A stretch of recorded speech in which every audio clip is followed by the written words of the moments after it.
call the member for Indi. I'd like to begin by acknowledging the traditional owners of this land on which we meet, pay my respect to the elders past and present, and I extend this respect to all the Aboriginal and Torres Strait Islander people who are present today and to those traditional owners and custodians of country within the electorate that I have the privilege and honour to serve of Indi. Every year brings continued challenges for Aboriginal and Torres Strait Islander communities, including those in my electorate, and we've heard many of them today and they're outlined in this report. But each year also brings a new generation into our communities and takes another generation from us. Babies are born, accompanied by great joy, and with the same hope that all families have for their children, for a happy, healthy and purposeful life. But every year we also record with deep sorrow the passing of the elders that new generations will only know through the continuation of community connection, crafting and sustaining a context within country and maintaining a relationship with culture and heritage.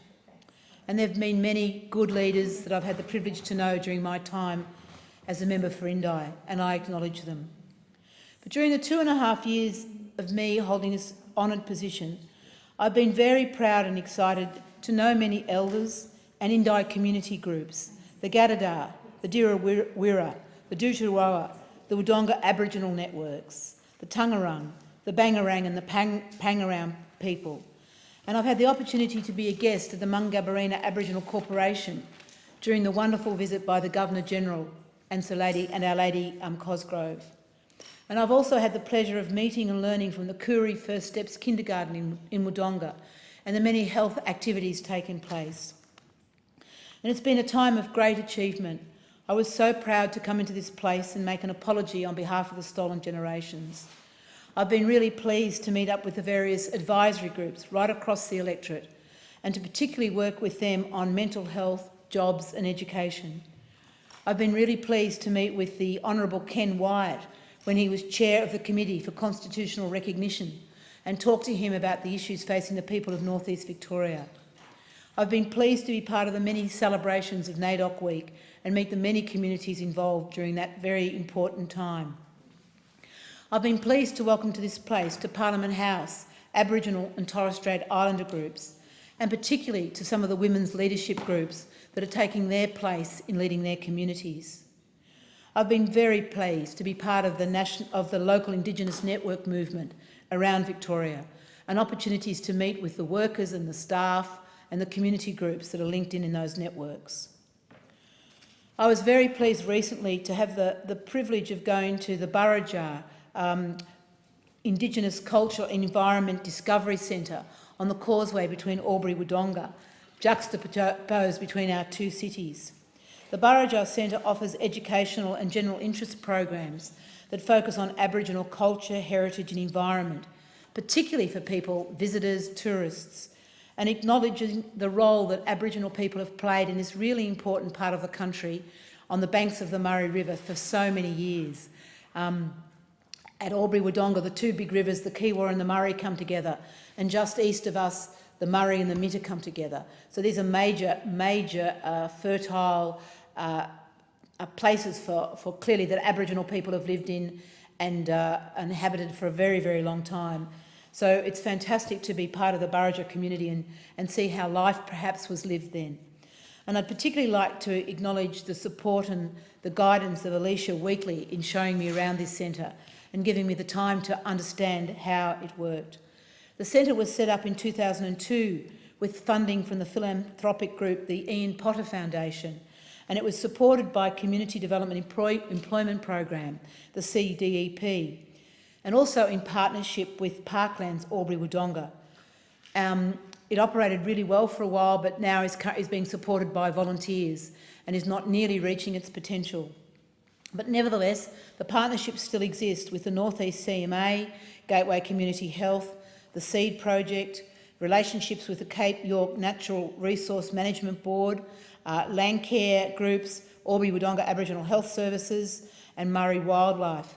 So they continue to work to hold this space between the two rivers as a place where visitors like I can go and learn about the rich culture. So over the period of time, I've been just blessed by the opportunities to gain an improved understanding of the importance and value and the commonality of past, present and future with Aboriginal and Torres Strait Island. And I'm very, very grateful to them for their patience and their tolerance in bringing me with you on the journey. But there's still really important work to do, as we know from the Closing the Gap. But there's one particular project that I'd like to bring before this House, and it's supported by the elders and others in Indi. It remains to be completed.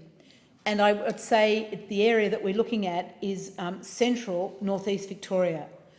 And the aim and the cry and the interest and the want, I think, is to establish a gathering place which has accessible reach for right around the central area of northeast Victoria.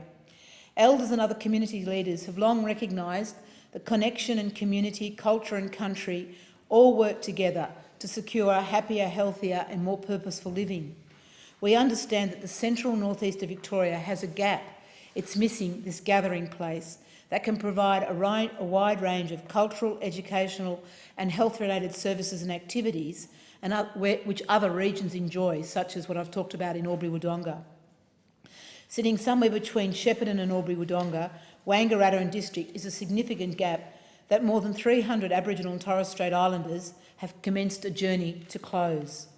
The strength of the invitation in having access to such a gathering place, which would provide cultural, health and education resources needed to close this gap, is undoubted. People talk about having a place where we can eat good food, we can exercise together, we can be healthy and happily be together, but also welcome others into our midst. Initial scoping has been done and funding is now being sought via local government and Victorian state programs for the necessary detailed feasibility studies. In the longer term, with confidence that the viability and need of a gathering place will be recognised, I invite the community to then approach the Office Federal Member for Indi to seek my support in obtaining funding that will also be required to complete the vision of the elders and the many others who share this goal for a local gathering place. So, in bringing my comments to a close, beyond the importance and the rich reality of being able to stand here and say sorry, to acknowledge the history and the hurt, it's now time to build a place to draw the past into the here and now, to dream and create a place that can close the gap in the central area of northeast Victoria. Thank you to the people who've helped me preparing today. Thank you to the many Aboriginal and Torres Strait Islanders who've undertaken this journey with me, and I look forward to being your representative when this Parliament returns in the years to come. Thank you.